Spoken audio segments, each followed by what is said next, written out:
उत्तराखंड में लव जिहाद और लैंड जिहाद पर बवाल के साथ ही सियासत थमने का नाम नहीं ले रही है। उत्तरकाशी, चमोली, देहरादून समेत विभिन्न जिलों में लव जिहाद की घटनाओं पर मुख्यमंत्री पुष्कर सिंह धामी ने सख्त रुख अपनाया है। उन्होंने कहा कि उत्तराखंड कोई सॉफ्ट टारगेट नहीं है, यहां पर लव जिहाद जैसी गतिविधियां नहीं होने दी जाएंगी। इसके साथ ही मुख्यमंत्री ने गृह और पुलिस विभाग के उच्चाधिकारियों के साथ बैठक की और लव जिहाद की घटनाओं पर रिपोर्ट मांगी है। साथ ही मुख्यमंत्री ने डीजीपी को सत्यापन अभियान को कड़ाई और तेजी के साथ चलाने के निर्देश दिए। तो वहीं पुलिस के आंकड़ों के मुताबिक संप्रदाय विशेष के युवकों की ओर से लड़कियों को बहला फुसला कर ले जाने के मामलों में अचानक बढ़ोतरी देखने को मिली है। इस साल केवल 5 महीनों में ऐसे 48 मुकदमे प्रदेश में दर्ज हुए हैं, जबकि पिछले पूरे साल में 76 केस दर्ज हुए थे। वहीं विपक्ष ने इन आंकड़ों को समुदाय विशेष के प्रति नफरत फैलाने का भाजपा का षड्यंत्र बताया। साथ ही चुनाव से पहले भाजपा पर ऐसे मुद्दों को उठाकर जनहित से जुड़े मुद्दों से ध्यान हटाने की साजिश करार दिया है। और आज देवभूमि के दंगल में इसी मुद्दे पर विस्तार से करेंगे चर्चा, लेकिन उससे पहले एक नजर आज के हमारे इस खास रिपोर्ट पर।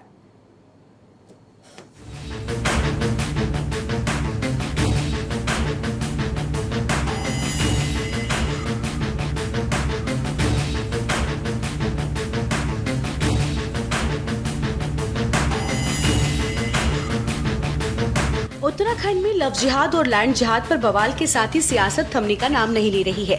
उत्तरकाशी, चमोली, देहरादून समेत विभिन्न जिलों में लव जिहाद की घटनाओं पर मुख्यमंत्री पुष्कर सिंह धामी ने सख्त रुख अपनाया है।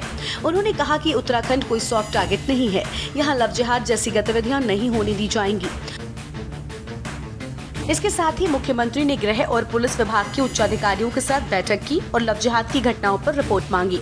साथ ही मुख्यमंत्री ने डीजीपी को सत्यापन अभियान को कड़ाई और तेजी के साथ चलाने के निर्देश दिए। देखिए, जो डेमोग्राफी चेंज हुई है और जो भी इस प्रकार के असंदिग्ध लोग और जो कहीं न कहीं किसी प्रकार से संदेह पैदा करते हैं, उनके लिए यहाँ पर वेरिफिकेशन ड्राइव तेजी से चलाई जा रही है। एक बार चलाई गई थी, फिर से दोबारा चलाई जा रही है और सारे वेरिफिकेशन किए जा रहे हैं। कोई भी अगर संदिग्ध पाया जाता है, संदेह जिसके ऊपर होता है, तो उसकी पूरी जांच होगी और जांच में कहीं भी पाए जाने पर सख्त कार्रवाई भी होगी। इसी प्रकार से जो लव जिहाद के जो मामले आए हैं, उस पर भी हमने सख्ती से जो है उसकी जांच, सख्ती से उस पर कार्रवाई इसके लिए पहले ही कहा है और आज इस पर हम एक बड़ी बैठक भी डीजीपी पुलिस उनके सबके साथ करने वाले हैं। देखिए, सबसे पहले मैं मुख्यमंत्री जी को बधाई देना चाहता हूं कि सबसे सख्त धर्मांतरण कानून अगर बनाया है तो पुष्कर सिंह धामी सरकार ने बनाया है। लेकिन जिस प्रकार से 4-5 दिनों में आप देखा होगा लव जिहाद के मामले बहुत बढ़ते हुए दिखाई दे रहे हैं। इसका मतलब एक सोची समझी साजिश के तहत षड्यंत्र किया जा रहा है, लेकिन देवभूमि में इसको बर्दाश्त नहीं किया जाएगा। चाहे जितने भी सख्त कदम उठाएं, अभी मुख्यमंत्री इस पर चर्चा में करके आ रहा हूं और हम ऐसी नज़ीर स्थापित करेंगे कि उसका उदाहरण अन्य प्रदेश भी लेंगे, ये मैं कहना चाहता हूँ। वहीं ताजा पुलिस के आंकड़ों के मुताबिक संप्रदाय विशेष के युवकों की ओर से लड़कियों को बहला फुसला कर ले जाने के मामलों में अचानक बढ़ोतरी देखने को मिल रही है। इस साल केवल 5 महीनों में ऐसे 48 मुकदमे दर्ज हुए हैं, जबकि पिछले पूरे साल में 76 केस दर्ज हुए। वहीं विपक्ष ने इन आंकड़ों को समुदाय विशेष के प्रति नफरत फैलाने का भाजपा का षड्यंत्र बताया।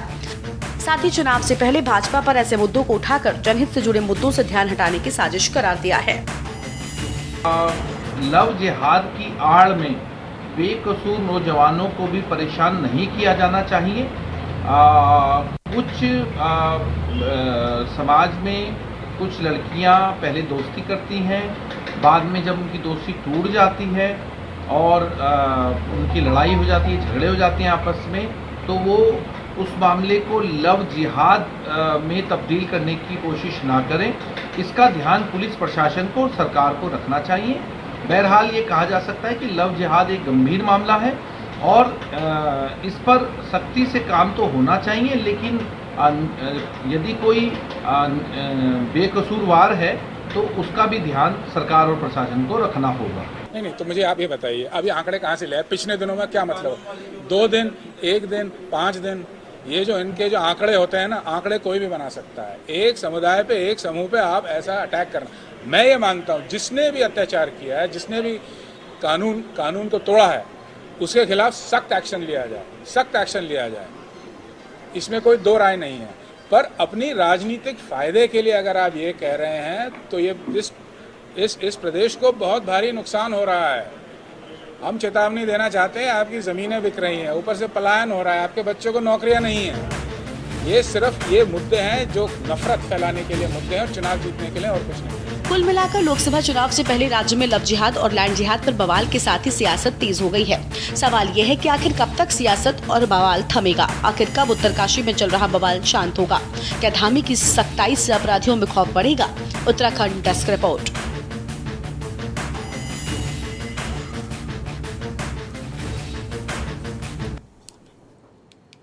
और देखिए, आज देवभूमि के दंगल में इसी मुद्दे को लेकर हम विस्तार से बातचीत करेंगे कि आखिर किस तरीके से मुख्यमंत्री धामी इस पूरे विवाद पर रोक लगा पाएंगे, क्योंकि एक तरफ मुख्यमंत्री धामी का कहना है कि लगातार इस तरीके की घटनाएं प्रदेश में बढ़ रही हैं, जबकि दूसरी ओर विपक्ष कह रहा है कि सरकार बाकी के मुद्दों से ध्यान भटकाने के लिए इस तरीके के मुद्दों को उठा रही है। और इसी खबर पर विस्तार से बातचीत करने के लिए खास मेहमानों का पैनल हमारे साथ में जुड़ चुका है। सबसे पहले उनका परिचय आपसे हम कराते हैं। कुंवर जपेंद्र सिंह साहब हमारे साथ में जुड़ेंगे, और फिलहाल हमारे साथ में मनीष खंडवाल जी हैं, वरिष्ठ नेता है कांग्रेस पार्टी की ओर से, और शांति प्रसाद भट्ट जी हमारे साथ में हैं, प्रवक्ता यूकेडी के। आप दोनों मेहमानों का बहुत स्वागत। आगे और भी मेहमान चर्चा में हमारे साथ जुड़ने वाले हैं, लेकिन शुरुआत आपसे ही करते हैं। मनीष खंडवाल साहब, बहुत स्वागत आपका। मनीष जी, आप बताइए, आप कह रहे हैं कि आम जनता के जो जुड़े मुद्दे हैं उनसे ध्यान भटकाने के लिए सरकार ने ये कहा है, जबकि मुख्यमंत्री धामी कह रहे हैं कि लव जिहाद हो या फिर लैंड जिहाद, प्रदेश में ये फैल रहा है और ये प्रदेश के लिए बुरा है, इसलिए सबसे पहले प्रदेश को इन समस्याओं से बचाना है। आपको ऐसा क्यों लग रहा है कि ये कदम सरकार का बाकी मुद्दों से ध्यान भटकाने के लिए है? देखिए, जब जो है ना भारतीय जनता पार्टी की सरकारें कहीं पे फंसती हैं तो निश्चित रूप से उन लोगों का काम ये होता है कि ध्यान कैसे करके भटकाओ, और उसके लिए सबसे इजी टारगेट होता है उनका हिंदू मुस्लिम। ये इनका आरएसएस की जो नफरत की राजनीति है ना, वो आज से नहीं चली आ रही है। ये जो इनका एक फाउंडेशन स्टोन है नफरत के ऊपर, जो ये लोग राजनीति करते हैं, शुरू से ही आरएसएस भी इसी प्रकार की बातें करती आती है। क्योंकि अब इनको केंद्र की सरकार को 9 साल का जवाब देना है, उत्तराखंड की सरकार को 6 साल का जवाब देना है। इनके पास दिखाने के लिए तो कोई काम करा हुआ है नहीं, तो इसलिए इसी प्रकार के बेमतलब के बेढंगे मुद्दे लोग लेके लगातार सामने आएंगे, जिससे कि समाज में नफरत का माहौल बने, ध्यान डाइवर्ट हो, जो रोजी रोटी, बेरोजगारी, पलायन के सवाल है, उन मूल मुद्दों से हम लोग भटक जाएं और इन लोगों से उन चीजों पर जवाब हम लोग ना मांगे। लोकसभा के चुनाव आने तक ये लोग लगातार इस तरह के इश्यूज को गर्म करेंगे, बड़ा करेंगे, जिससे कि निश्चित रूप से समाज का नुकसान होता है, प्रदेश का नुकसान होता है और देश का नुकसान होता है। बेरोजगारी दर इंडिया में जो है इस वक्त कोरोना काल से कोरोना से पहले 45 साल की हाईएस्ट रेट पर थी, पर क्योंकि उस पर इनको जवाब देने के लिए इनके पास कुछ नहीं है, इसलिए इस तरह के मुद्दे लाए जाएंगे। अगर कोई मुस्लिम लड़की हिंदू लड़के से शादी कर लेती है तो उसको कहते हैं ये लोग प्रेम विवाह। अगर कोई हिंदू लड़की जो है मुसलमान लड़के से शादी कर लेती है या प्यार करती है तो उसको ये लव जिहाद का नाम देते हैं। हम विधानसभा के चुनाव से पहले से कहते आ रहे हैं, जिस प्रकार से यहाँ पे त्रिवेंद्र रावत जी की सरकार ने जो एक जमीनों को खुर्द-बुर्द करने के लिए जो यहाँ पे सीलिंग लगाई गई थी, उसको खत्म किया गया था, उसको तो वापस खत्म, जो जमीनें बिक रही हैं हमारी गांव की, हमारे पहाड़ों की जमीनें बिक रही हैं, उनको बेचने से रोकने के लिए लैंड के लिए कानून तो नहीं लाएंगे, पर उसको बताएंगे लैंड जिहाद। हर चीज में इनको जिहाद दिखाई देता है, हिंदू मुस्लिम का पक्ष दिखाई देता है, जिससे ये शब्द। सर, लेकिन जब घटनाएं सामने आती है तब तो सरकार इस तरीके की बात करती है ना। सरकार को कहाँ समस्या है विवाह से या शादी से? सरकार तो तब ऐसा कहती है ना जब यहाँ पर घटनाएं होती हैं, जब हत्याएं हो जाती हैं। जिहाद का मुद्दा तो तब आता है ना। देखिए, निश्चित रूप से ये जिहाद का कोई मुद्दा नहीं है। अभी सर, देश में जिस तरीके से घटनाएं हो रही हैं, आपने क्या उनका कोई जानकारी ली है? जिस तरीके से ये प्रतिशत बढ़ रहा है, चाहे लव जिहाद हो या फिर लैंड जिहाद। अगर देश की बात करें तो आप एक चीज देखिए, हाँ। बॉम्बे में अभी एक नया कुकर कांड हुआ है, जिसमें एक लड़की के शव को इतने छोटे टुकड़ों में काटा गया था कि कुकर में उबाल रहे थे उसको, उसके बारे में कहीं आपको मीडिया में सुनाई देता है? सर मीडिया के माध्यम से ही तो खबरें सामने आती है ना सर, मीडिया के माध्यम से ही, चाहे वो श्रद्धा आफ्ताब का मामला हो, चाहे श्रद्धा आफ्ताब का मामला हो, वो भी मीडिया के माध्यम से ही सामने आया हम सबके, और या फिर जिस तरीके से हमने सरस्वती और मनोज का मामला देखा, जो ऋषिकेश में जो एक अभी हत्याकांड हुआ था जिसमें भारतीय जनता पार्टी के नेता अंकिता भंडारी वाला, उसको क्या कहेंगे आप? वो कौन सा जिहाद है? उसको किस श्रेणी में लाते हैं? वो अपराध है ना। बिल्कुल सर, अपराध होता है। 18 साल से 18 बालिग व्यक्ति को मौलिक अधिकार दिया गया है कि वो अपने जीवन के डिसीजंस लेने के लिए बिल्कुल खुद मुख्तियार है। अगर अंकिता भंडारी वाले मामले में आप उसे किस जिहाद से जोड़ेंगे? आप मुझे बताइए।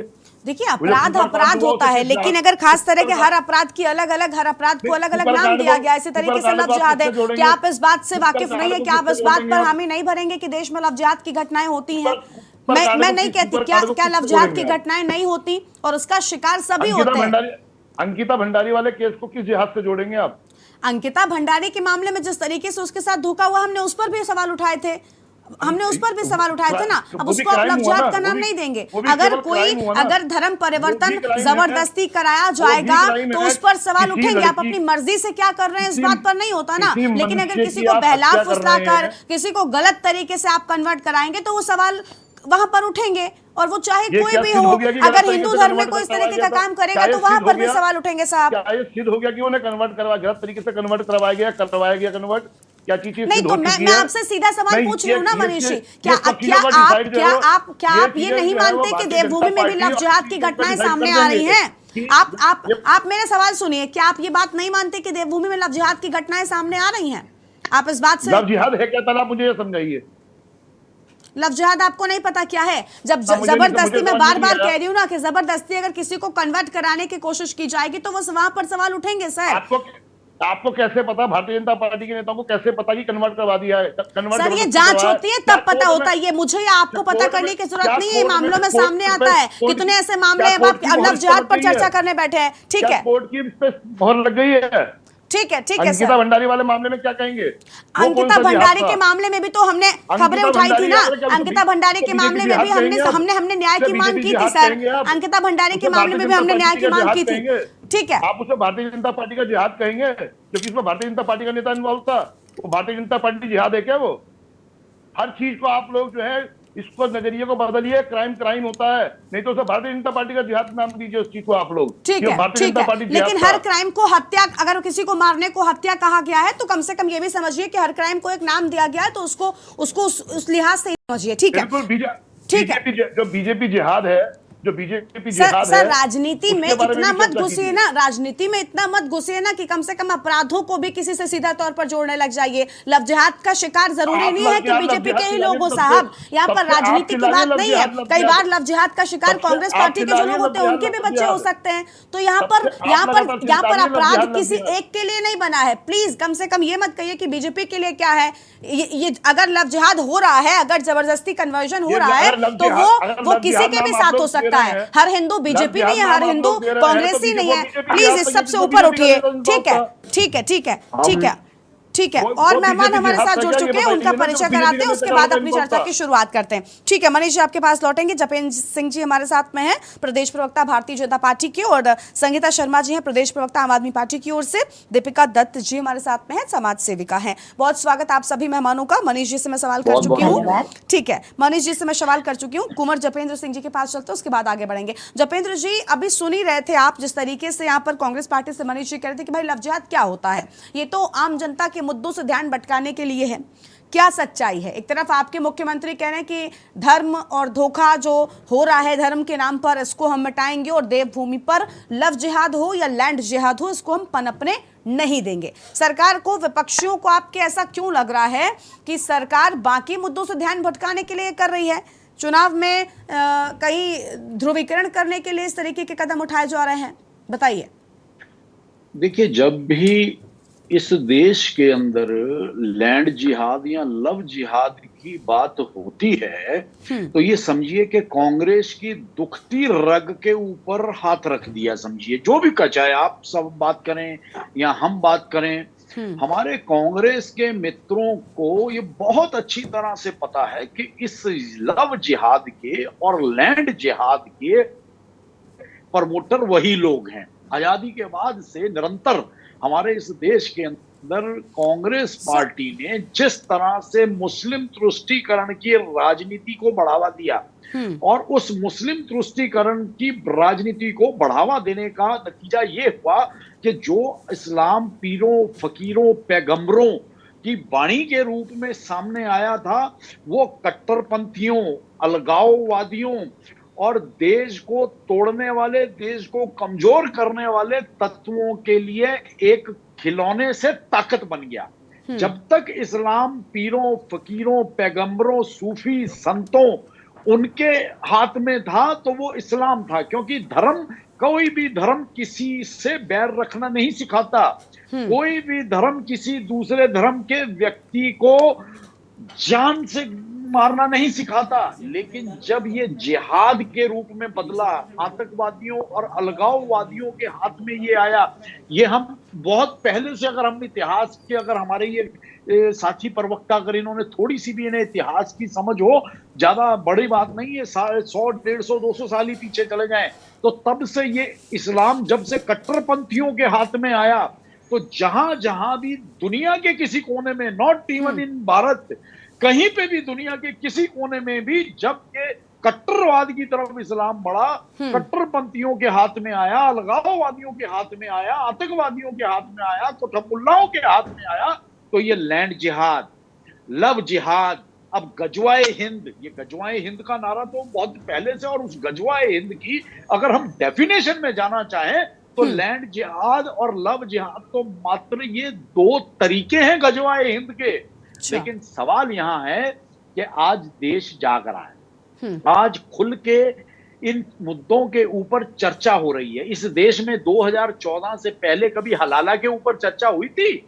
इस देश के अंदर 2014 से पहले कभी सर, लेकिन जपेंद्र जी, दिक्कत तो उनको यही है ना, अभी हमारे साथ है नहीं फिलहाल मनीष जी, लेकिन उनकी दिक्कत यही थी, उनको यही कहना था उनका कि आपने हलाला हो, हिजाब हो या फिर लव जिहाद हो, इन सारे मुद्दों पर बात करके महंगाई, बेरोजगारी, इन सारी चीजों को किनारा कर दिया। वो यही बात कह रहे थे आपसे। महंगाई, बेरोजगारी, ये तो पूरी दुनिया में बढ़ रही है और उसे कंट्रोल भी किया जा रहा है। लेकिन क्या इस देश के अंदर कभी इस पे चर्चा हुई थी कि मुस्लिम समाज में औरतों के लिए जीवन नर्क से भी बदतर है? 3 तलाक के ऊपर सरकार ने काम करा, उसके बाद 3 तलाक के साथ साथ और ऐसे अन्य मुद्दे हैं जिनके ऊपर सरकार ने काम करा, हलाला के ऊपर सरकार ने काम करा। तो ये देश जागरूक हो रहा है। हम अपनी माताओं बहनों की, देश की माताएं बहनें चाहे वो किसी भी मजहब में पैदा हो, हम उनका सम्मान करना जानते हैं, उन्हें उनका हक दिलाना जानते हैं। तो आज गजवाए हिंद के तहत जो ये लैंड जिहाद और लव जिहाद के नाम पर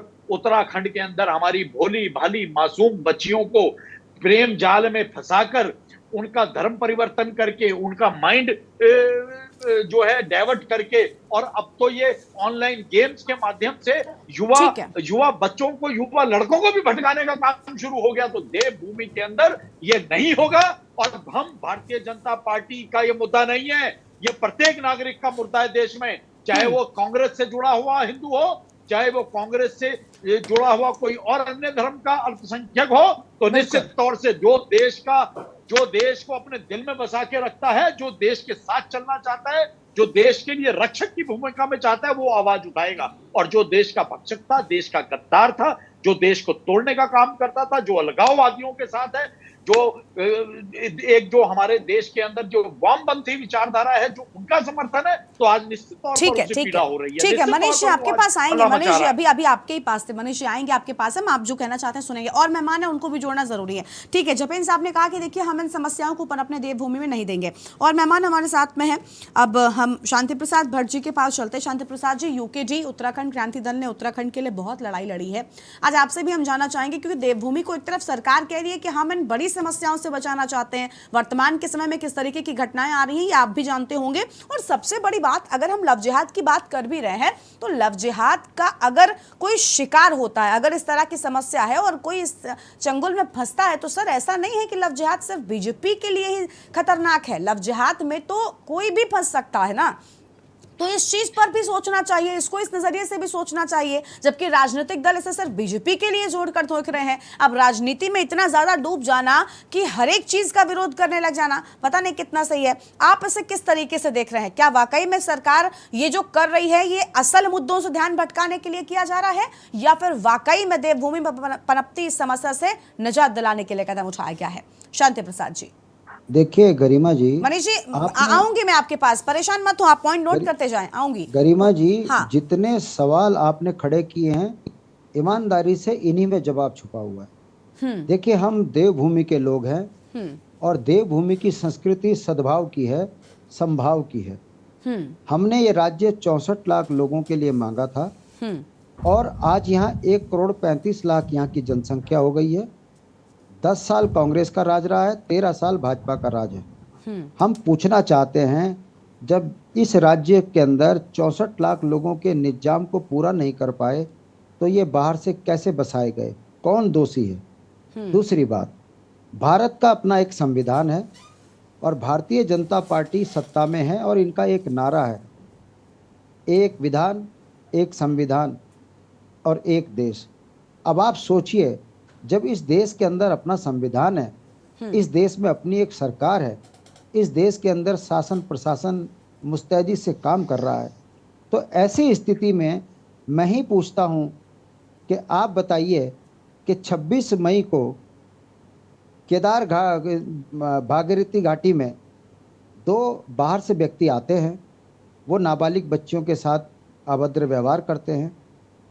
अब सवाल यही खड़ा होता है, वो कौन लोग हैं जिन्होंने बाहरी लोगों को अपनी दुकानें किराए पे दी है? दूसरा सवाल, वो कौन लोग हैं जो शासन प्रशासन को दरकिनार कर सड़कों पर उतरकर आंदोलित है? क्या डीएम नहीं है? क्या एसपी नहीं है? इन्हें बर्खास्त कर दीजिए, थाने चौकियां खत्म हो गई। आखिर ये चुनाव के नजदीक इस तरीके का उन्माद, और वो भी अचानक। सवाल इसलिए बनता है कि जब हम ये कहते हैं कि इस राज्य के अंदर बाहर के लोग अतिक्रमण कर रहे हैं, इनको हटाइए, तब ये भारतीय जनता पार्टी कहती है कि ये तो पहाड़ियों की बात करते हैं, देशियों को भगाते हैं, उत्तराखंड में ये बाहर के लोगों को बर्दाश्त नहीं कर रहे हैं। तो मैं पूछना चाहता हूं गरिमा जी, अब ये 2 नाबालिग बच्चे उत्तरकाशी में एक रात में तो आए नहीं, ये पहले आए, फिर 2000 की दुकान के 10,000 रुपए इन्होंने दिए। अपराध वहीं से शुरू हो गया कि जब तुम्हें पता है कि तुम्हारे को स्थानीय व्यक्ति 2000 रुपए किराया देने की स्थिति में नहीं है, तो तुमने किस लालच में 10,000 रुपए किराए की दुकान इनको दी? अब इनकी मनोवृत्ति, अपराधी थे, अपराध कर दिया, थाना चौकी है, पकड़ा, जेल भेज दिया, खत्म।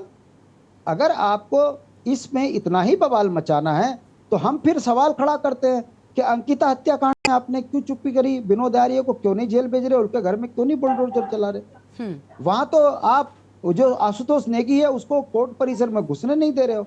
वहां हिंदू की बेटी के साथ अन्याय होता है, तब आपकी जवान में जो है दही जम जाती है। कहने का मतलब है, भारतीय जनता पार्टी इस ट्रैक रिकॉर्ड पर चल रही है कि हर बार हिंदू मुस्लिम करेंगे और इससे हम चुनाव को प्रभावित कर लेंगे, जनता में उन्माद कर देंगे। मैं गरिमा जी आपके माध्यम से ये पूछना चाहता हूं कि जहां जहां इनकी पैर पड़े हैं सत्ता के, वहां वहां उन्माद क्यों? मणिपुर के अंदर भारतीय जनता पार्टी की सरकार है और वहां देख लीजिए मैतैयों में और कुकियों में सर लव जिहाद तो देश में कई जगहों पर है जहां पर हमने देखा बाकी सरकारें भी हैं। ऐसा नहीं कि लव जिहाद के मामले सिर्फ भारतीय जनता पार्टी की सरकार में आते हैं। क्या जहां पर कांग्रेस की सरकार है या कहीं भी सरकार है, क्या लव जिहाद के मामले सामने नहीं आते? आप लोग लव जिहाद को लेकर क्यों ऑब्जेक्ट कर रहे हैं? अभी हमने खबर दिखाई, हमारे चैनल पर भी चली, हम सब ने, सारे मीडिया कर्मियों ने लगभग दिखाई है, जहां पर वीडियो गेम के माध्यम से बच्चों का माइंड वॉश, ब्रेन वॉश करने की कोशिश की जा रही है। क्या आप समझ सकते हैं, आप लोगों को जानकारी तक नहीं होती कि सामने किसको हम कन्वर्ट करने के प्रयास कर रहे हैं, लेकिन बावजूद इसके इस तरीके के काम हो रहे हैं। आप समझ सकते हैं कि कितने हाई लेवल पर यह कन्वर्जन अब शुरू हो चुका है। तो गरिमा जी इस बात को मैं आपको बताता हूं, सरकारों का काम किस लिए सरकार किस लिए चुनी जाती है? बच्चों को शिक्षा देने के लिए, रोजगार स्वरोजगार से जोड़ने के लिए। भारतीय जनता पार्टी जब 3000 स्कूल पहाड़ों में बंद कर देगी, महंगी शिक्षा कर देगी, तो गरीब का बच्चा तो पढ़ेगा नहीं, और जब गरीब का बच्चा पढ़ेगा नहीं तो फिर वो ऐसे मोबाइलों पे खेल भी खेलेगा। और जब वो ऐसे खेल खेलेगा तो पड़ोसी उसके साथ अभद्र व्यवहार भी करेगा। हमारा कहने का मतलब है, यदि बच्चों को शिक्षा के साथ जोड़ देती है सरकार तो ऐसी स्थितियां न होती। यदि प्रशासन इस मामले में मुस्तैद होता। सर समस्या यहाँ पर यही है ना कि क्या लव जिहाद का शिकार पढ़े लिखे लोग नहीं होते? आप इसको ये भी देखिए ना कि लव जिहाद असल में समस्या है या नहीं है, असल में समस्या है या नहीं। सबसे पहले तो इस बात को हमें एक्सेप्ट करना होगा, उसके बाद ही हम निवारण पर बात कर पाएंगे। हम जवाब देना चाहेंगे। हम सर आएंगे जपेंद्र जी, आप भी कहना चाहते हैं, मनीष जी भी कहना चाहते हैं, वैसे आपको भी वक्त दे देंगे तो बाकी मेहमान हमारे साथ में जुड़े हुए हैं, ठीक है। अपराधी को शरण दोगे अपराध की। और आज हम लगातार बात कर रहे हैं कि आखिर लव जिहाद और लैंड जिहाद से क्या मुख्यमंत्री धामी देवभूमि को निजात दिला पाएंगे, लेकिन दूसरी ओर जो विपक्षी हैं वो लगातार ये कह रहे हैं कि असल में जो असली समस्याएं हैं उनसे ध्यान भटकाने के लिए सरकार की ओर से इस तरीके के कदम उठाए जा रहे हैं। इसी पर विस्तार से बातचीत करने के लिए खास मेहमानों का पैनल हमारे साथ में लगातार बना हुआ है। एक बार फिर से अपनी चर्चा की शुरुआत करते हैं। सबसे पहले दीपिका दत्त जी को लेंगे, उसके बाद माफी कीजिएगा संगीता जी के पास जाएंगे। दीपिका जी, आप समाज सेविका हैं और समाज सेविका होने के नाते आपने अभी सबकी चर्चा को सुना होगा। जो विपक्षी हैं वो कह रहे हैं कि ये तो समस्या ही नहीं है और इस तरह की कोई समस्या नहीं होती, आप लोग नाम दे देते हैं, जबकि सरकार कह रही है कि ये एक ऐसी समस्या है जिससे हमें प्रदेश को बचाना है। अन्य प्रदेशों में है लेकिन देवभूमि में इसे हम पनपने नहीं देंगे। आप इसे किस तरीके से देखती हैं? क्योंकि देखिए, राजनीति एक तरफ, राजनीतिक प्रवक्ताओं का काम होता है राजनीति करना और अपने राजनीतिक दलों को समर्थन करना, उनके समर्थन में ही वो बातें बोलेंगे, लेकिन आप समाज सेविका हैं, आप बताइए समस्या है या नहीं है? क्योंकि वर्तमान में जिस तरीके से घटनाओं में इजाफा हो रहा है, अगर नहीं है तो फिर ये क्यों, इस तरीके की घटनाएं सामने कहां से और कैसे आ रही हैं? गरिमा जी, मैं सबसे पहले तो सबका नमस्कार करना चाहूंगी जी। और मैं ये जो दो माननीय महानुभावों को सुन रही थी, मैं इनसे पूछना चाहती हूँ कि क्या ये लव जिहाद नहीं मानते हैं? क्या ये तब जागेंगे जब इनके घर तक आग पहुंच जाएगी? आज हमारी बच्चियां कहाँ सुरक्षित है, आप मुझे ये बताएं। हमारे हर शहर के हर कोने पर आप ये लगाइए कि हर सीमा पर लैंड जिहाद हो रहा है। आप देहरादून में भी एंटर करेंगे तो मोहन में पूरा लैंड जिहाद मिलेगा आपको। आप हमारे किसी भी क्षेत्र में आप एंटर कर जाइए तो आपको सब जगह लैंड जिहाद मिलेगा। और यही लोग धीरे धीरे धीरे धीरे धीरे धीरे लड़कियों को फंसाते हैं। माना हमारी लड़कियों की भी गलती है, हम उन्हें पूरी तरीके से एजुकेशन नहीं दे पा रहे हैं, मैं मानती हूँ, लेकिन हमारी बच्चियां हैं, हम अपनी बच्चियों को घर में सुरक्षित नहीं रख सकते तो लानत है हम पर। आप ये बताइए कि क्या हमारी बच्चियां सुरक्षित हैं? क्या हम अपनी बच्चियों को सुरक्षा का कवच दे पा रहे हैं? ये जो महानुभाव बोल रहे हैं कि लव जिहाद कुछ नहीं होता, बीजेपी वो प्रोपेगेंडा कर रही है, भड़काने का प्रयास या भटकाने का प्रयास, आप ये बताइए कि ये कोई इतनी छोटी सी घटना है, उसी बीच में आप दूसरी अंकिता भंडारी का केस जोड़ देते हैं। माना अंकिता भंडारी का केस गलत है, माना अंकिता भंडारी के लिए बहुत गलत हुआ है, हम सब में उसमें खड़े हैं, लेकिन यहाँ जो रोज लव जिहाद के मामले में रोज एक अंकिता भंडारी हो रही है, उसको क्या आंख मूंद लेंगे हम लोग? दोषी कौन है इसके लिए मैडम? इसके लिए दोषी हम सब लोग हैं। मतलब सरकार को कितना दोष दे सकते हैं? आप सरकार को कितना दोष दे सकते हैं? सरकार आपके घर में आके राशन पहुंचा रही है, ये क्या कम है? अच्छा, ये 1 करोड़ आपके कहने से आए उत्तराखंड में आए? 1 करोड़ आपने बस बसाए? यहाँ मूल निवासियों के अधिकार आपने खत्म कराए? अरे भाजपा की भाषा बोलना बंद कीजिए। उत्तराखंड में रहती है तो उत्तराखंड की भाषा सर, उनको पहले बोलने दीजिए। शांति प्रसाद जी, उनको अपनी बात कंप्लीट करने दीजिए। कम से कम वो किसी राजनीतिक दल से नहीं है, प्लीज। शांति प्रसाद जी, राजनीतिक दल से नहीं है, मगर क्या समझती नहीं है? ये समझती नहीं है यहाँ जनसंख्या बढ़ी कैसे? एनआईए क्या कर रही है? डीएम क्या कर रहा है? पुलिस क्या कर रही है? पुलिस क्या कर रही है? सर वो सवाल आप सर शांति प्रसाद जी, वो सवाल आप सरकार के प्रतिनिधि से करिए ना। अरे शांति प्रसाद जी, ये सवाल बीजेपी के प्रवक्ता से करिए, वो समाज सेविका है, मैंने उनसे सवाल किया। जब उत्तराखंड में भू कानून में परिवर्तन हो रहा था तब कहाँ थी ये समाज सेविका? तब कहाँ थी है? सर उस पर लगाम लगाने का काम, उस पर एक्शन लेने का काम सरकार में बैठे लोगों का है, उनका नहीं है। Please Shanti Prasad ji, please उनको बोलने दीजिए, कुछ भी मत बोलिए प्लीज। शांति प्रसाद जी, उनको बोलने दीजिए। जी बोलिए आप। को छुपा रही है सरकार की नाकामी नाकामियों को छुपाने नहीं, आप लोगों की नाकामियों ये को दोहरा उजागर डोल करना। चरित्र मत दिखाइए यहाँ पे। आप सरकार दिखाइए नाकाम है इस काम के लिए। चरित्र। तो सरकार को बोलिएगा। अरे दिखाइए। शांति तो प्रसाद जी, सरकार आप को सीएस में। सरकार के प्रवक्ता से सवाल करिए ना। दीपिका जी से आप क्यों फालतू में परेशान हो रहे हैं? अरे दीपिका जी गरिमा जी, समाज मैं कह सेविका रहा हूं, हैं, मैं बैठे हैं समाज प्रवक्ता सेविका भारतीय हूं। जनता पार्टी के, वो आपके सवालों का जवाब देंगे। प्लीज शांति प्रसाद जी शांत हो जाइए, उनको अपनी बात पूरी करने दीजिए। बोलिए दीपिका जी, जल्दी से बोलिए। आपको लगता है इन लोगों के सामने कोई बोल सकता है? अरे मैम आप कंप्लीट करिए। सर प्लीज बीच में मत बोलिएगा कोई। हाँ बोलिए। मेरा सिर्फ ये मानना है कि हम लोग अगर अपने बच्चों को सुरक्षा की दृष्टि नहीं दे सकते, कराची नहीं अरे दे सकते, ब्रिजभूषण तो पर क्यों उनके- बचा रहे थे तो बता दो। अच्छा आप समाज सेविका जी, तो मैं तो ब्रिजभूषण ने जो कह रही किया हूं, है मैंने बच्चियों के साथ में, जो ब्रिजभूषण ने किया है 14 साल 16 साल की बच्चियों के साथ में, 35 बच्ची दिन भर के तक समाज हमारे देश की सेविका बन के नेशनल बैठ अवार्ड जाते हैं, विनर भाजपा का बोकू वहां बन पे के। बैठी हुई थी 35 दिन तक दिल्ली में धरने पर। ऐसा वो है अगर कांग्रेस का भी नरबच्ची, बोल वो रही है हूं, तो जिहादी। कोई भी कुछ भी बोल सकता वो है जिहादी, वो है मैं किसी के लिए बीजेपी कुछ नहीं जिहाद। बोल रही हूँ। मैं वो है हर बीजेपी एक के ऊपर जिहाद। गीता भंडारी केस हो उसे रहे हैं, कहते हैं उसके ऊपर बीजेपी बोल रही हूँ। जिहाद। ये है बीजेपी जिहाद सर जिसमें आप प्लीज, लोगों को समाज सर सेविका प्लीज, बनने भी मुंह सर नहीं प्लीज, दिखता। कम से कम आप यह लोग है राजनीति में बीजेपी इतना जिहाद। ज्यादा वो हो जाते हैं कि आप लोग आम समस्याओं को, लव जिहाद को आपने समस्या समझना ही छोड़ दिया। आपने बस उसको बीजेपी से जोड़ दिया, आपने उसको बीजेपी से जोड़ दिया। जो घटनाएं सामने आती हैं आपको इनसे कोई मतलब नहीं है। आपको सिर्फ सरकार की हर एक चीज का विरोध करना है। आपको इस बात से मतलब नहीं है कि छोटे छोटे बच्चों को इसका शिकार होना पड़ रहा है। मनीष जी प्लीज शांत हो जाइए। बीजेपी पर हमला बोलिए, लेकिन कम से कम आम जनता की समस्याओं को छोड़ दीजिए सर प्लीज। मनीष जी आप पहले भी ये बात कर चुके हैं। मनीष जी प्लीज, मैंने कहा ना आप शांत हो जाइए, उनको बोलने दीजिए, कोई बीच में नहीं बोलेगा। दीपिका जी अपनी बात पूरी करिए, कोई भी बीच में नहीं बोलेगा। आप देखिए मुझे लगता है कि यहाँ पर चर्चा किसी समाज के क्षेत्र की नहीं कर रहे हैं, हम सिर्फ बीजेपी, यूकेडी और कांग्रेस की कर रहे हैं। समस्या इसलिए यही है मुझे ना कि नहीं- उनको विरोध करने से फुर्सत मिलेगी, तब वो समस्या को बस। समझेंगे।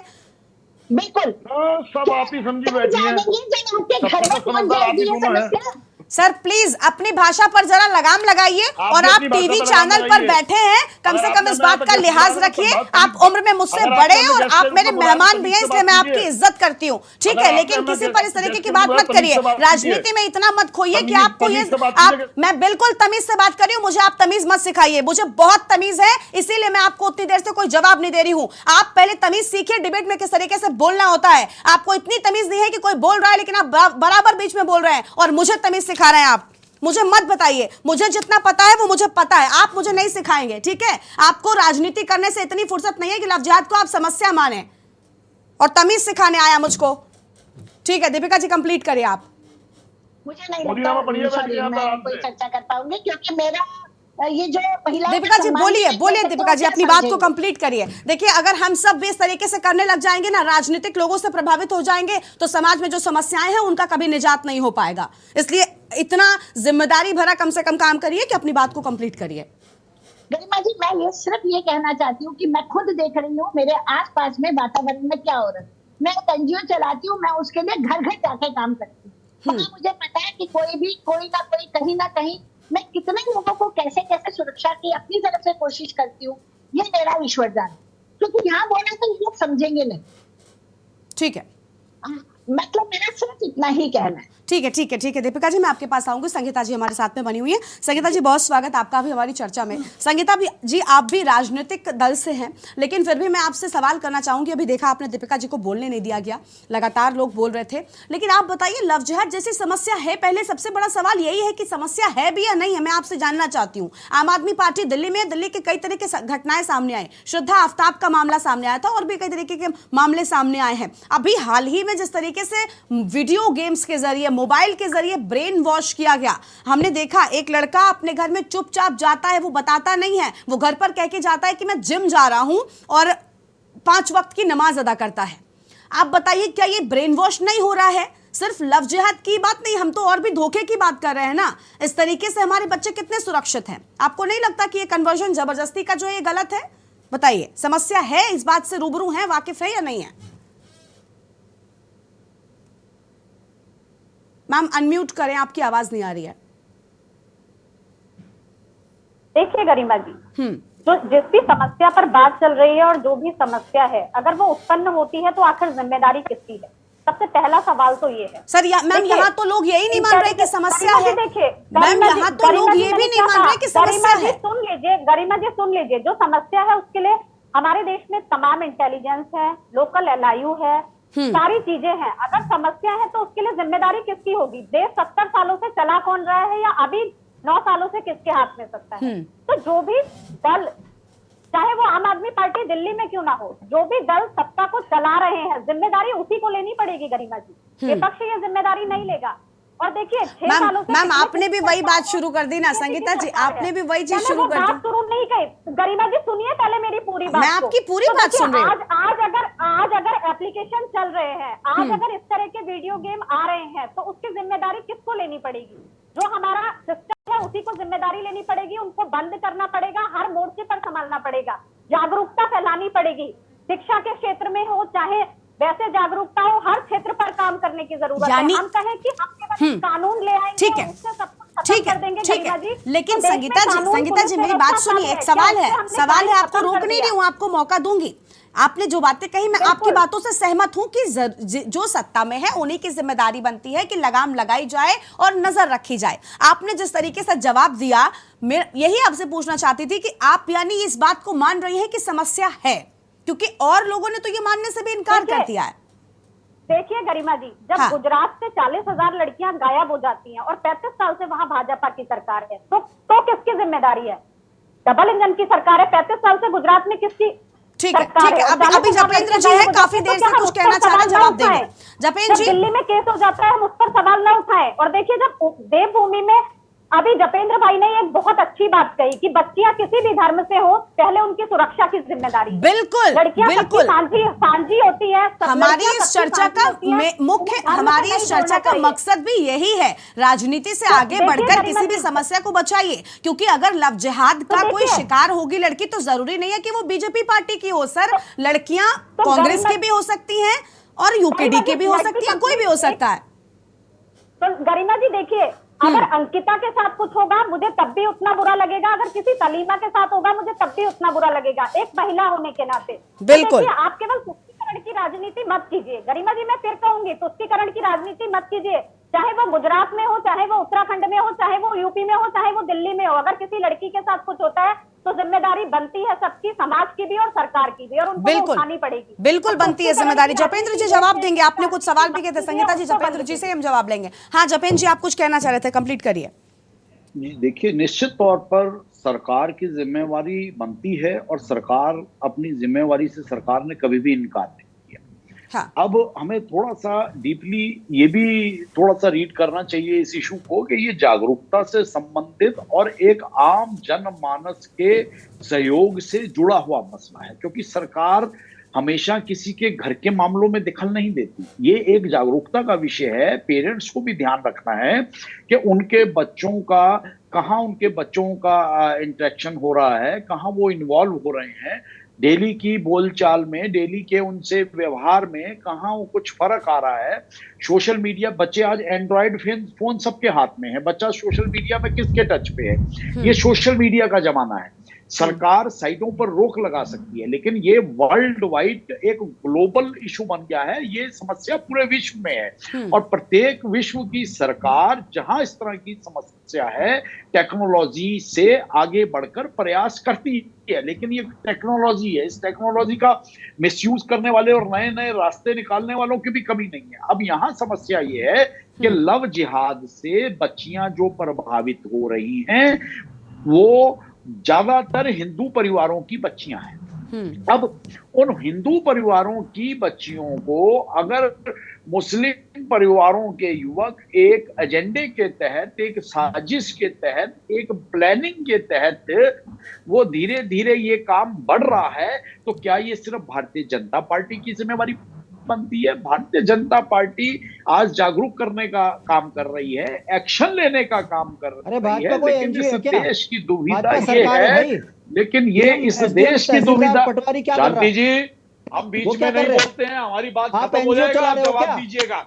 आप सत्ता चला रहे हो, एनजीओ चला रहे हो, आप जब आपका समय आएगा जवाब दीजिएगा। आपकी गवर्नमेंट है, स्क्रीन इस तरह की लॉ एंड ऑर्डर। ठीक है जपेंद्र जी आप बोलिए। शांति प्रसाद जी, इसके बाद में आपके पास आऊंगी, आप अपनी बात पूरी करिएगा। ठीक है शांति प्रसाद जी, आपके पास आऊंगी, आपको जो कहना है आप कह सकते हैं। प्लीज एक एक कर बोलेंगे तो आप सब भी यहाँ आए, आपने वक्त दिया है, कम से कम चर्चा सार्थक हो, कुछ निकल कर सामने आए, ऐसे आपस में बहस करने से कुछ नहीं है। प्लीज ठीक है जपेंद्र जी आप बोलिए, जपेंद्र जी प्लीज बोलिए, आप बोलिए, अपनी बात को कंप्लीट करिए, इसके बाद हम शांति प्रसाद जी और मनीष जी के पास जाएंगे। देखिए हम बीच में किसी को नहीं टोकते। हाँ, ठीक है, बोलिए। जितनी आलोचना करनी है आप भारतीय जनता पार्टी की करिए, आप मोदी जी की करिए, आप धामी जी की करिए, हम बहुत संयमित होकर सुनते हैं, क्योंकि आलोचना करना इस देश के अंदर एक विपक्ष का पिछले कुछ वर्षों से प्रचलन सा बन गया है। और हम जो लोग जानते हैं कि हम आलोचना जितनी मर्जी आलोचना कीजिए, हम लोग ना कभी उत्तेजित होते हैं और ना कभी हम लोग लूज टॉकिंग करते हैं। क्यों? ठीक है, जो व्यक्ति काम करेगा या जो सरकार काम करेगी तो निश्चित तौर पर इस देश के विपक्ष को अपनी भूमिका का ज्ञान आज तक नहीं कि इस देश के लेकिन सर एक सवाल आपसे ही करूंगी मैं उसके बाद जाऊंगी मनीष जी और शांति प्रसाद जी के पास। जल्दी से जवाब दीजिएगा कम शब्दों में। आप कह रहे हैं कि आप इस समस्या से निजात दिलाएंगे, आपके मुख्यमंत्री ने कह दिया कि भाई लव जिहाद, धोखा और धर्म परिवर्तन जो है, इन सारी समस्याओं को हम देवभूमि में पनपने नहीं देंगे। कैसे? लेकिन क्या कुछ सोचा है कैसे आखिर इन समस्याओं से बचेंगे? कौन से कानून बनाएंगे? ये देखिए अब देखिए, इस देश के अंदर सब लोग संविधान सम्मत ही व्यवहार कर सकते हैं। हाँ। उत्तराखंड देवभूमि है, यहाँ 5 धामों की धरती है। हमारे उत्तराखंड के अंदर जो परंपराएं रही हैं, अब चाहे वो बेटी भारतीय जनता पार्टी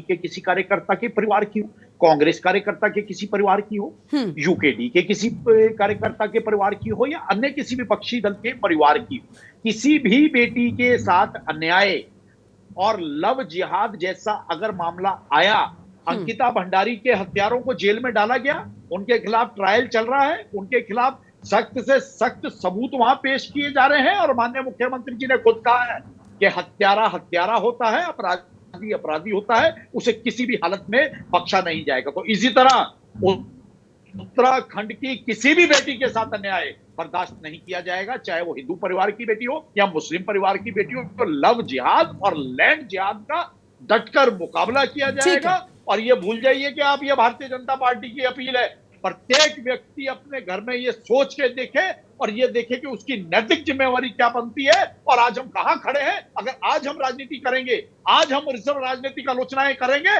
तो कल ये आज आपके परिवार और आपके परिवार की बेटी तक भी पहुंच। ठीक है जपेंद्र जी, अब शांति प्रसाद जी की बात सुनते हैं, उसके बाद जाएंगे। पहले मनीष जी को ही सुन लेते हैं, वरना भी कुछ आरोप भी लगा देंगे।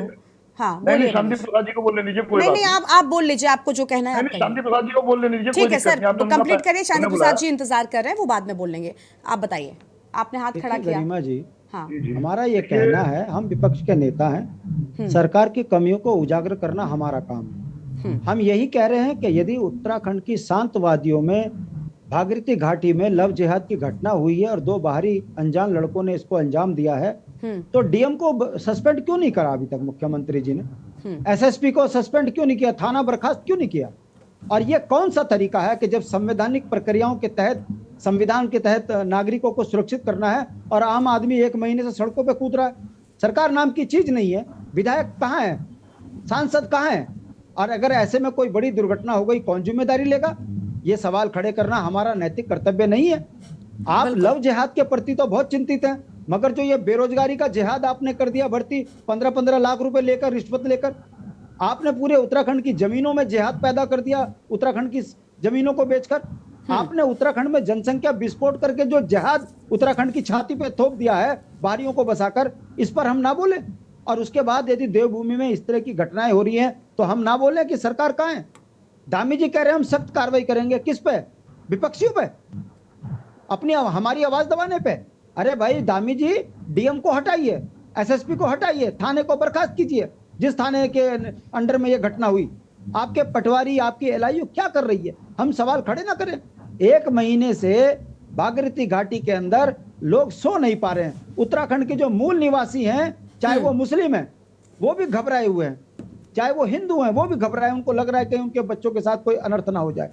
भारतीय जनता पार्टी का अल्पसंख्यक नेता जो है वो अपना परिवार सहित लेके देहरादून आ गया, और यहाँ आकर देहरादून को मैं गरिया रहा है भारतीय जनता पार्टी।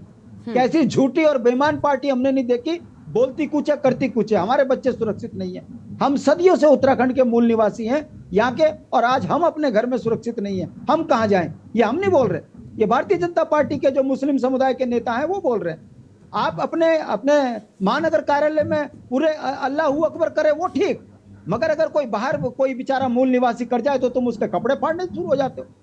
गरिमा जी, अगर देवभूमि के अंदर देव संस्कृति से चरित्र नहीं निकल पा रहा है और शांतवादियों में लव जिहाद की घटना आ रही है, तो इसके लिए दोषी कोई विपक्षी है, भारतीय जनता पार्टी का नहीं है। भाई विधायक तुम्हारा, सरकार तुम्हारी, प्रशासन तुम्हारा, और उसके बाद एक अनपढ़ व्यक्ति उत्तराखंड में आकर बेईमानी का काम कर जा रहा है और उससे पूरे उत्तराखंड में आग लग गई, तो क्या सरकार काम नियंत्रण नहीं कर सकती? बिल्कुल बिल्कुल, सरकार का काम है नियंत्रण करना। हाँ, आएंगे जपेंद्र जी, आएंगे आपके पास। देखिए आपने, अगर सड़कों पे आंदोलन होना है तो फिर कानून की क्या जरूरत है? उठा लो तलवार और मारो एक दूसरे को, तालिबानी बन जाओ। ठीक है। उत्तराखंड के अंदर ये जो हो रहा है इसका दोषी भाजपा है। भाजपा ने ऐसे लोगों को पोषित किया है, इसलिए आज शांतवादियों के अंदर लव जिहाद जैसी घटनाएं घट रही है। भाजपा स्कूल बंद कर रही है, इसलिए गरीब के बच्चे के पास पढ़ाई करने के लिए साधन नहीं है, अब वो लग गए इस काम में। ठीक है, हम जो आरोप लगा रहे हैं, बताइए भाजपा कितने स्कूल खोले आपने, बताओ इसमें कितने बच्चों को आप शिक्षित करने के लिए पहाड़ों में योजना बना रहे हैं? अभी जपेंद्र जी से जवाब लेंगे, वक्त कम हो रहा है हमारे साथ में। मनीष जी हैं, उनकी भी बात सुन लेते हैं। जी मनीष जी, आप कुछ कह रहे थे, अपनी बात को पूरा करें। देखिए, मैं शांति प्रसाद भट्ट जी की बात से अपने आपको संबद्ध करते हुए एक 2-3 पॉइंट और उठाना चाहता हूँ। अभी हमारे कुंवर जितेंद्र साहब जो है 3 तलाक के बारे में कहते हैं कि मुस्लिम बहनों के लिए बहुत सोचा, माताओं बहनों के लिए बहुत कुछ सोचते हैं, पर इन्होंने ये नहीं बताया कि कितनी हिंदू बहनें, माएँ जो है बिना तलाक के छोड़ दी गई हैं। उनके बारे में आज तक बीजेपी का कोई नेता, कोई प्रवक्ता कुछ नहीं बोलता। ब्रिजभूषण शरण सिंह, जिसने हिंदुस्तान की मोस्ट डेकोरेटेड बेटियों ने जिसके ऊपर आरोप लगाया, पॉक्सो जैसी धारा में जिसके ऊपर मुकदमा हो रखा है, उस व्यक्ति को आज तक दिल्ली पुलिस गिरफ्तार नहीं कर पाई। उसके बारे में भारतीय जनता पार्टी के मुंह में ये नाम सुनते ही दही जम जाती है, डरते हैं उसके बारे में बोलते हुए। उसके बाद अपराधी है ना ये एनसीआर जो बार बार कहे ना लैंड जिहाद, तभी अपने एसी महलों से बाहर निकलिए, उत्तराखंड की सड़कों पे घूम के देखिए कि ज्यादातर संपत्तियां जो हमारे गांव के लोगों ने खरीदी है ना, वो एनसीआर के लोगों ने खरीदी है, वो हिंदू लोग हैं जिन्होंने खरीदी है। तो उन हिंदुओं को भी आप लैंड जिहादी बता रहे हैं बैठ के यहाँ पे। अभी क्योंकि भारतीय जनता पार्टी जो है ना 2 तरफ से फंस गई है डबल इंजन के चक्कर में। 9 साल दिल्ली में हो गए, 6 साल यहाँ पे हो गए। अभी आपने देखा होगा एक वीडियो आया था, मीनाक्षी लेखी जी पीटी उषा से तेज भाग रही थी सवालों से बचने के लिए। कल एक वीडियो आया है जिसमें स्मृति ईरानी जी पत्रकार को धमका रही थी।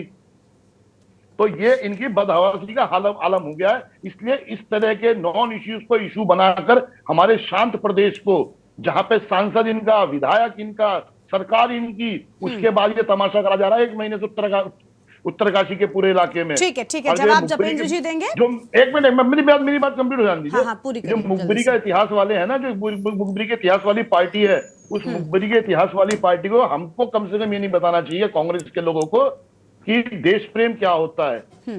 और ये जो बड़ा बार बार हमें बेटियों की चिंता है, ये जो बीजेपी के बलात्कारी है ना, इन बलात्कारियों को बचाने की जगह ना बीजेपी जिहाद की जगह पे इन लोगों को सलाखों के पीछे भेजिए। अंकिता भंडारी मामले में भी देरी करी गई थी, जिसकी वजह से वहां पे जो है बुलडोजर चलाया गया सबूत मिटाने के लिए। इसलिए अब बड़ा जोर से कहते हैं हम उसे सजा देंगे। सबूत कमजोर कर दिए, उसके बाद हम सजा देंगे टीवी में बैठ के कहना बहुत आसान है। इसलिए जब बीजेपी के प्लीज मनीष जी जवाब ले लेते हैं, वक्त बहुत कम है। जपेंद्र जी, इन लोगों को पकड़िए। ठीक है, जवाब लेते हैं ना इनसे। जी जल्दी से जवाब अपना दीजिए, जवाब दीजिए, और बहुत कम वक्त है, जल्दी, कम शब्दों में। देखिए, भारतीय जनता पार्टी से संबंधित अगर किसी नेता ने या कार्यकर्ता ने अपराध करा तो उसके खिलाफ तुरंत एफआईआर लॉन्च हुई और उसे जेल में डालने का। ब्रिजभूषण शरण सिंह के खिलाफ बीच में नहीं, मान्यवर, बीच में नहीं, हम बीच में नहीं बोलते। धमकाइए मत, आप नहीं, धमकाना आपकी फितरत है। धमकाइए मत, आप झूठ बोल रहे हैं। ठीक है, प्लीज कंप्लीट करने दीजिए, मैं टोकूंगी। मनीष जी उनको बोलने तो दीजिए, उनकी बात सुनिए। ठीक है, जपेंद्र जी बोलिए। टोकते नहीं है और हमारे बीच में बोलने की भी हिम्मत मत करिएगा। ठीक है, बोलिए जपेंद्र जी, बोलिए, वक्त बहुत कम है, 1 मिनट का वक्त है बस, प्लीज जल्दी से। कांग्रेस की एक परंपरा रही है, कांग्रेस की उस परंपरा से हम सब वाकिफ हैं। तंदूर कांड याद है आपको? सुशील शर्मा हुआ करते थे दिल्ली के अंदर। कब हुआ था? 90 के दशक के शुरुआती दिनों में तंदूर कांड हुआ था।